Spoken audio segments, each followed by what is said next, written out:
বেগম খালেদা জিয়া ঐক্যের যে পাটাতন তৈরি করে গেছেন তার উপর দাঁড়িয়ে সবাই মিলে সমৃদ্ধশালী দেশ গড়ার প্রত্যয় জানালেন জামায়াতে ইসলামীর আমির ডাক্তার শফিকুর রহমান। বিএনপি চেয়ারপারসনের গুলশান কার্যালয়ে শোক বইয়ে সই ও তারেক রহমানের সঙ্গে সাক্ষাৎ শেষে গণমাধ্যমে এই মন্তব্য করেন তিনি।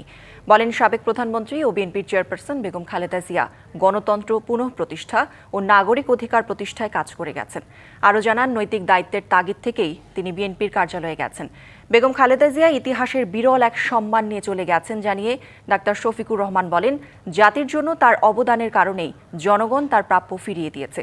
এ সময় 12 ফেব্রুয়ারির জাতীয় নির্বাচন সুষ্ঠু ও নির্বিঘ্নে সম্পন্ন করার বিষয়ে তারেক রহমানের সঙ্গে আলোচনা হয়েছে বলেও জানান তিনি। বিএনপি চেয়ারপারসন সাবেক প্রধানমন্ত্রী বেগম খালেদা জিয়া তিনি জাতিকে তিনবার নির্বাচিত প্রধানমন্ত্রী হিসাবে নেতৃত্ব দিয়েছেন। এর বাইরেও তার একটি সংগ্রামী আপসহীন জীবন ছিল। তিনি গণতন্ত্র পুনঃপ্রতিষ্ঠা এবং মানুষের নাগরিক অধিকার প্রতিষ্ঠার জন্য আজীবন লড়াই করে গেছেন। চুল পড়া অনেক কমে গেছে। থ্যাংক ইউ মা। চুলের ভিটামিন জুই মাল্টিভিটামিন কোকোনাট অয়েল।